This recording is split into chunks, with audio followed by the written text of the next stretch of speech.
So here she is. You will have seen from the last video I got it running well, but of course as soon as you get something going it throws up other problems. The first problem was when filling the radiator.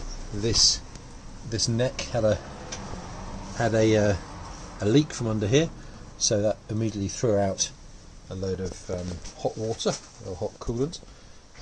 I took it out and I took it to J&J Radiators in Coventry, who raised it up, tested it for the total sum of £30. Yeah, £30 sterling. I can't imagine finding anyone that would do anything for £30 anymore. But so yeah, huge thanks to J&J Radiators, who also, funnily enough, reconditioned the kind of radiators that I needed for my Rolls-Royce Silver Spirit 2, which I got from Flying Spares, and they get them from J&J Radiators. So there you are. What else caused a problem? Well, you'll see that the heater valve is looking pretty shiny. That's because I had to change the rubber seal, which is just here.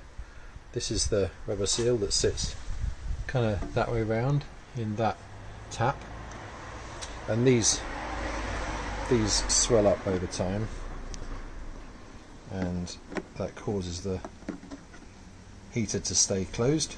So I changed that. Immediately I had hot water flowing from this pipe here, so it comes in this direction into the tap, and then out again through this pipe back down to the water pump down here. But this pipe here was probably the original pipe, so 52 years old. So as soon as that had hot water flowing through it again, it showed itself to be beyond its serviceable date, really perished inside. So I changed that pipe. This pipe's still the same one. That'll probably need changing shortly. But that's about it for the engine bay. You might be able to see, if I point it down here, you might be able to see that the metalwork, the inside of the bodywork is quite shiny. I put a Dinatrol cavity wax over the original Lancia wax, which is this covering here. It's just sort of reinvigorated it a bit, and also allowed me to get some more up underneath the wings. Which if it was going to be used all year round would be useful, but it's not realistically. Anyway, what's nice is the little light switch for the bonnet. That works when the lights are on, which is quite fun. Not very useful, but a nice touch. Plaque up here from Lancia telling you all the fluids, all in Italian, but it's pretty easy to work out. Anyway, I'll just show you a couple of other things inside, then we'll take it for a drive. Well, you join me on a very rare winter's day. It's actually the 1st of January 2023, and the engine's back in the Flavia, and we're going to go for a bit of a drive. So it hasn't been started today, so but it has been running a few times since I've had the engine back in. Let's see how she starts this morning. So we've got on full choke, no throttle, no clutch. Oh, in gear. Something to check.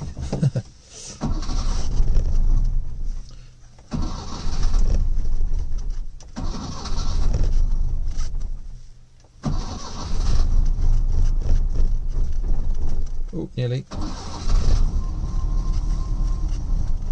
Never really know whether it's best just to leave it alone, let the choke do the work, or give it a bit of throttle, but I guess you get to know what's right for each particular car. You can just see, I think, the fuel gauge here, which wasn't working when I drove it back from Italy. That is now working. I took the fuel sender unit out of the tank yesterday, gave it a good clean.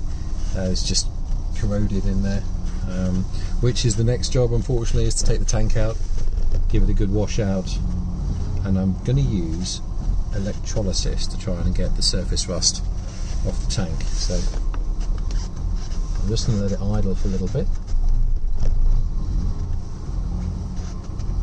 to warm up. before we go off down the road. You can see the oil pressure, cold idle, it's nice and high. The water gauge also, temperature gauge also works. I changed the thermostat, bit of a service item, I'm sure that would still have been 52 years old.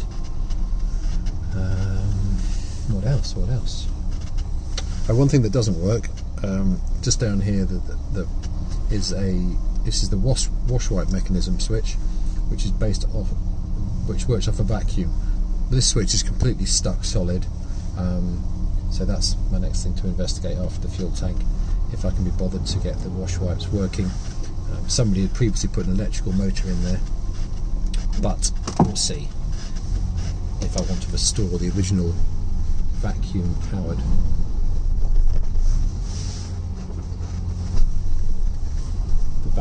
wash wipe. You'll see as we exit, I've acquired a new shelter for the Flavia. I think you'll see most of it. It's a gala tent, 6 by 3 metre canopy, which does the job very nicely. The neighbours love it. So here we go. The last time you'll have heard this running was before its rebuild, and it was pretty rattly. Oh, there we go. Pretty rattly at 2,000 revs, which was the basically worn out bearings, mainly on piston number 1. But now there's a little bit of a tinny noise at 2,000 revs, which I think is just a vibration of something. Just feed the choke in a bit. But now you'll see it is nice and smooth.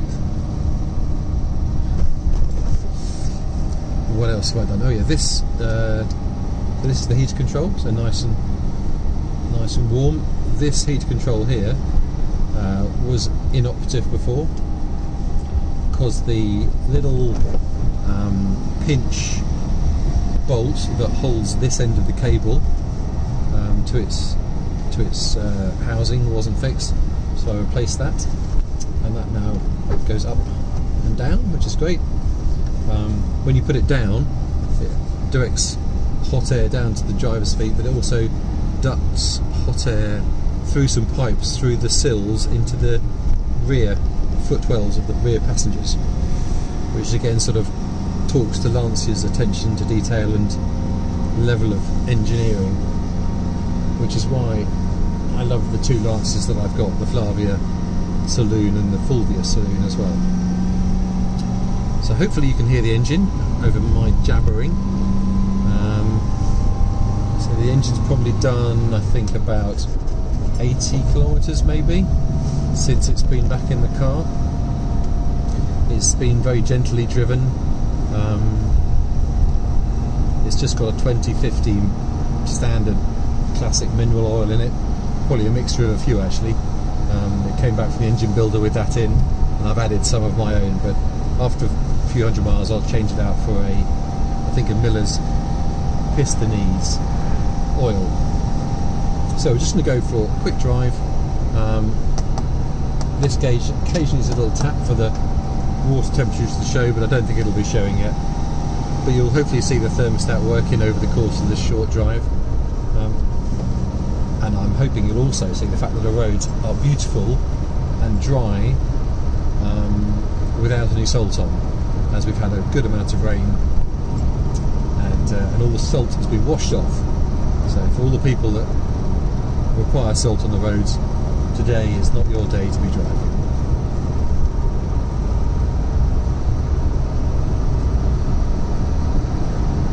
You see a little flash of the red light there on low fuel, so the fuel sender in the tank has basically two switches, one which connects when the fuel's low, and that puts the red light on. Just see it flashing a little bit, and the other one obviously is based on a rheostat that controls the ningle. So very exciting for the small man to see things like that working. It's really nice to have these kind of gauges that were manufactured in 1970, installed in 1970, working again. Yeah, you see the hot water level is just coming up.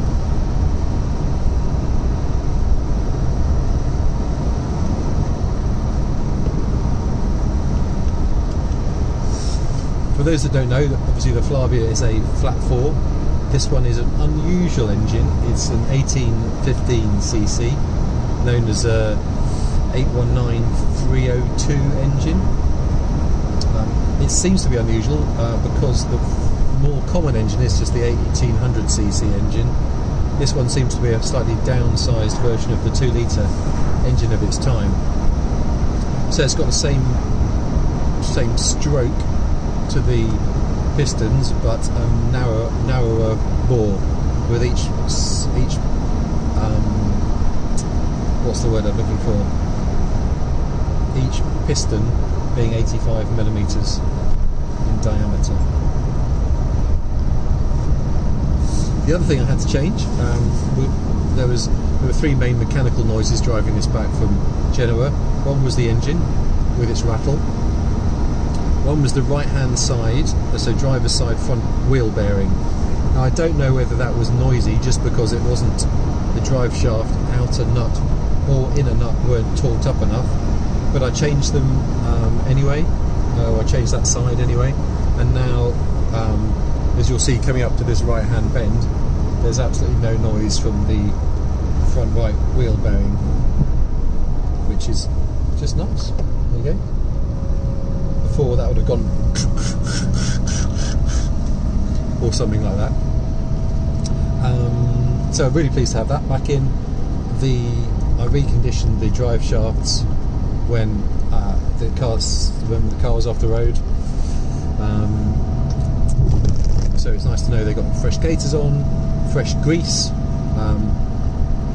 The Lancia manual calls for something called Milleotto Long Life Plus or something like that. So I invested in a tub of that for 45 quid. I could have just got regular CV grease, but I thought, well, if that's what the Lancia engineers specify, then that's what this one will have. So yeah, appreciate it's probably about 4 times more expensive than regular modern day CV grease, and for all I know it could even be worse.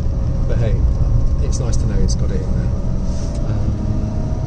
Water temperature's coming up nicely now. Heater working nicely. So this is just a fantastic car to cruise around in. Column shift, ideal. On Christmas Day we actually had 6 people in here doing a tour of the Christmas lights of Stratford-on-Avon, because it's bench seats in the front, bench seats in the back. Currently no seat belts in the back, but I might address that. We'll see. Yeah, there she goes, cruising along, 4th gear, very nicely. It's quite a torquey engine, but I'm conscious not to labour it at really low revs on the new engine. Apparently it puts unnecessary pressure on the big ends, which the main, no, not the big ends, the main bearings, I think. That's the main bearings holding the crankshaft to the engine block. You can tell when the oil's warming up, because at idle it kind of drops down very close to 0. So I'm idling now, and I've still got oil pressure, which means the engine oil isn't fully warmed up yet. But the water's coming up to speed, up to temperature.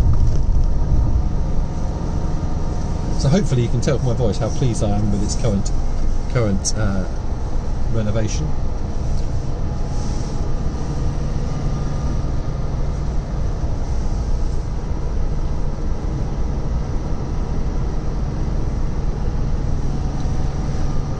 The main difference is, I mean, this is a very similar car to, or structurally, it's very similar to the Flavia saloon that I have.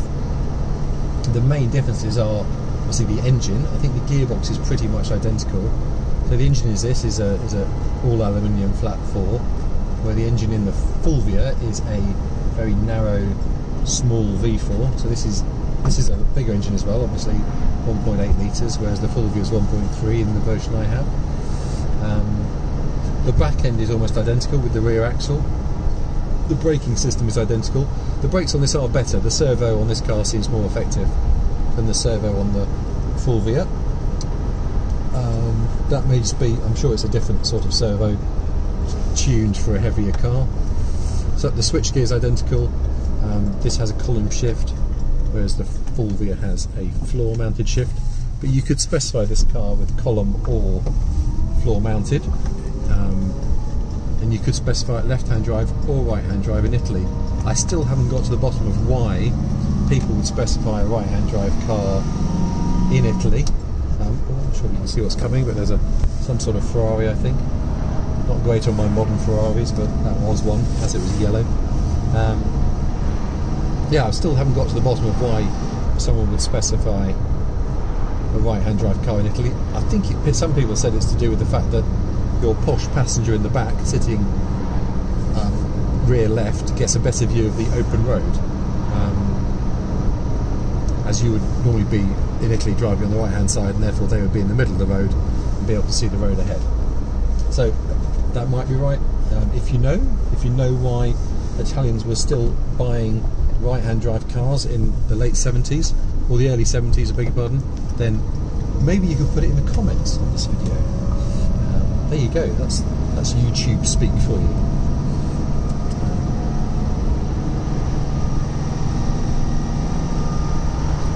So you'll see the water temperature going up. I'm just going to turn the heat down a bit.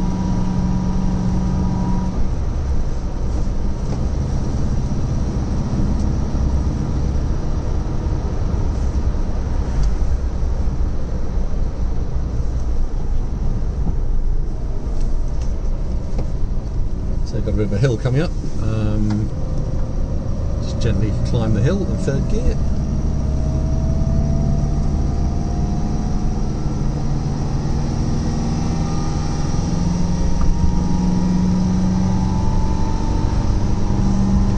So I think you can see the full rev counter in this shot. So just holding it steady at 2,500 revs. I don't really want to exceed 3,500 at the moment. There's no real need, and it's a very fresh engine. So.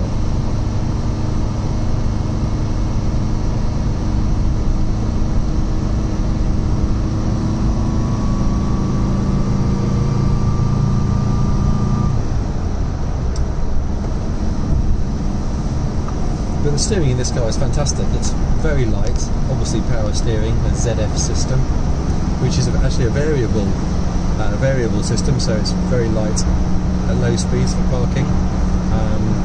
You should see the thermostat open shortly. There we go. I think it's just opened, yeah, with the water temperature dropping down.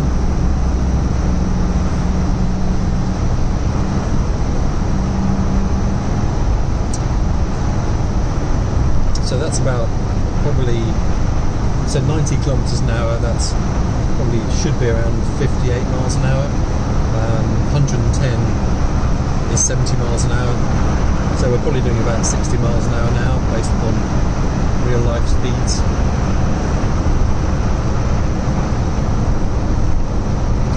The light on the fuel tank is coming in a bit early. I can adjust that when I take the fuel sending unit out again by bending slightly the connector, the electrical connector that causes that circuit to be made. But it doesn't really bother me that it's coming on early. It probably just reminds me to fill it up. Ideally, I want to keep this tank, once it's cleaned out, as full as possible, so it doesn't have any, has as little air in the tank as possible. So I'll try and keep it full, which just means filling it up after each run.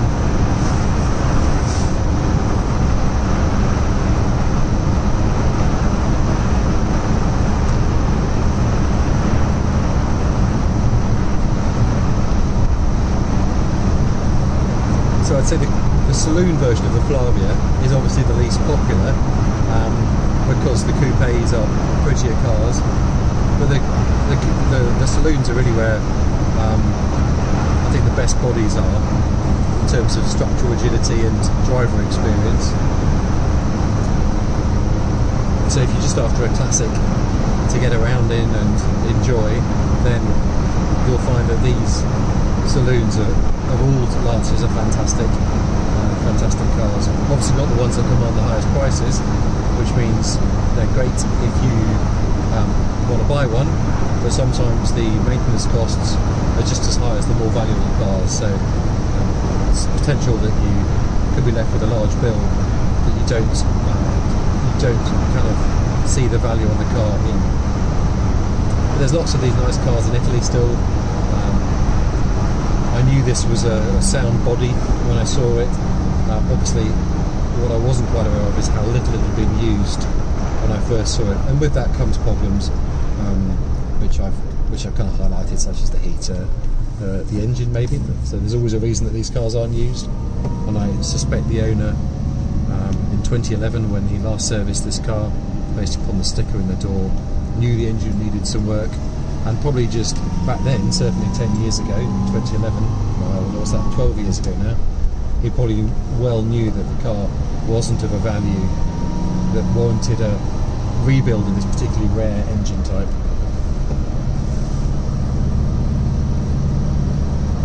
But hopefully, as you'll see now, engine's fully warm.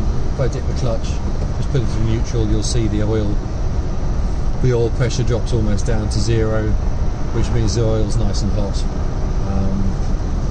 Back into fourth. Water temperature slightly higher than I'd expect, but again, that's probably just that the thermostat may have closed off again.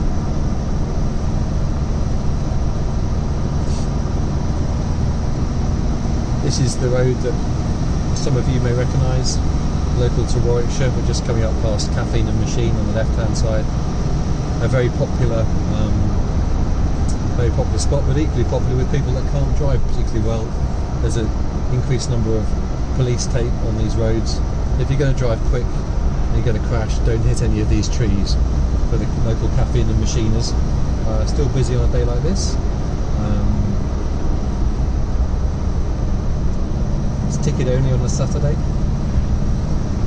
As we could do a bit of a drive-through just to show you that. We'll have to turn around.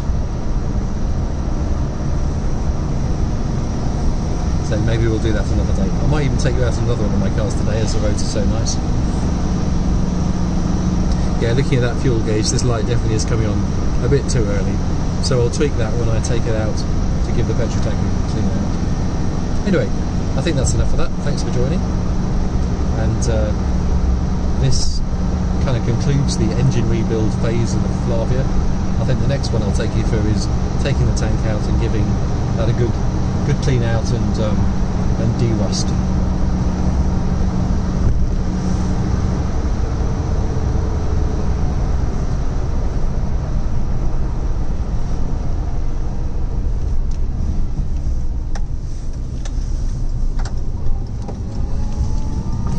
This is one of the nicest roads that we have in this area.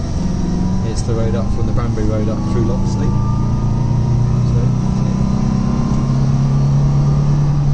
So that's just very light, throttle up to 3,500 revs.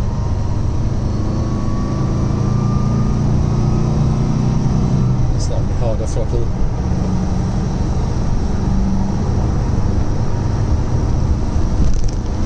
Oh, one other thing that this car does need, quite badly, is a new pair of rear springs. The ones on the back at the moment, I'm sure will be the original ones.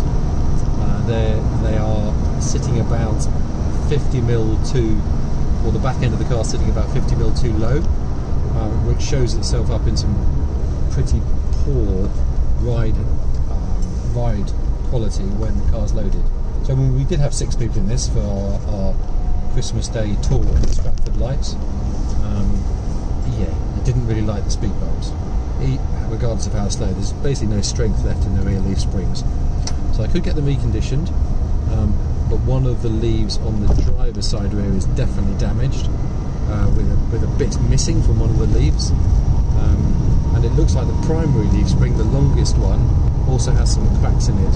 So I suppose there is a risk of that's going to go bang if I stress it too much. There's a second-hand set in Italy, and there may even be some new old stock ones in Italy, which I prefer to get rather than having these remade. GT4, I think, or was that 911? I can't tell, it was going too fast. Yeah, again, this road attracts some of the Caffeine and Machine crew, boys and girls, because it's a few nice corners on it, and a nice view as well. So anyway, the rear leaf springs need changing. It's not a big job. Front shocks need changing. I've got a pair of Spax shocks on order via Omicron. should be available mid-Jan, which will transform. I said transform the ride. It might make it a bit more, a bit less pleasant, because the ride at the moment is fantastic, despite being a bit soft.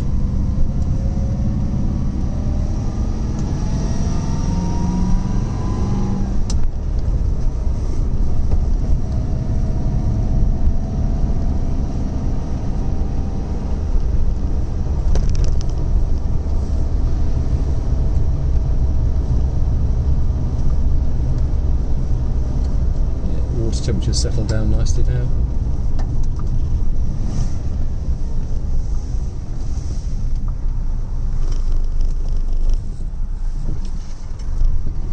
So the gearbox on this is similar to the Flavia gearbox, and so far as when it's cold it doesn't really like the first to second gear change. As soon as it's warmed up, it's absolutely fine. I love a column shift. My DS. No, it wasn't a DS. It was a Citroen ID. So it was a Citroen Super. It was an ID Super, but the 5-speed version. So it wasn't a D Super 5. It was a D Super, but with the 5-speed option. So it's slightly smaller engine than the D Super 5. But that also had a column gear shift. It was a left-hand drive car, so shifting with your right hand. But obviously with the column gear shift it means you can get 2-3 people in the front bench seat without having to reach around between, well, need I say more?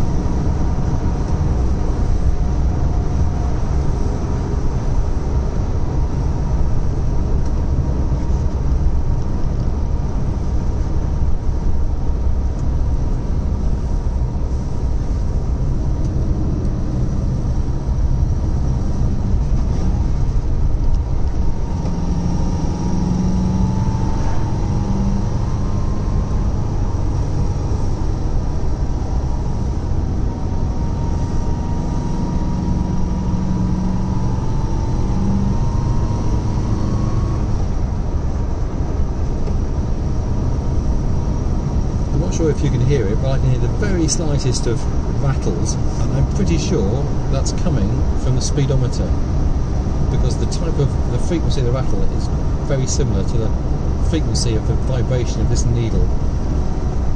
So if I disconnected the speedometer, I'm sure that would go away.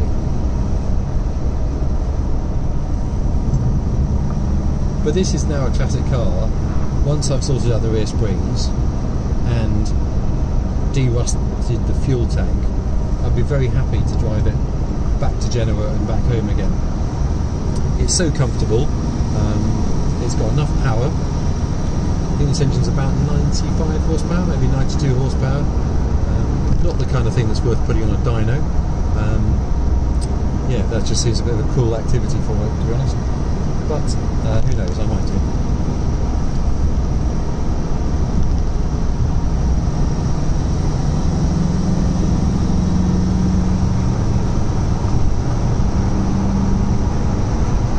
Show the focus that we're here. It does ride beautifully on its completely new set of Michelin tyres, which were an absolute necessity. Driving it back from Genoa with my wife and son in the car, brave, stupid or otherwise.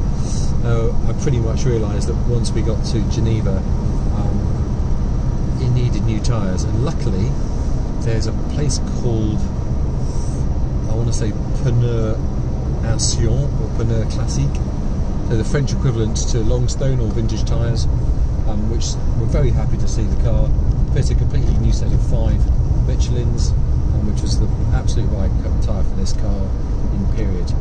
Not expensive, that was the first major cost of the car, but transformed the way it drives.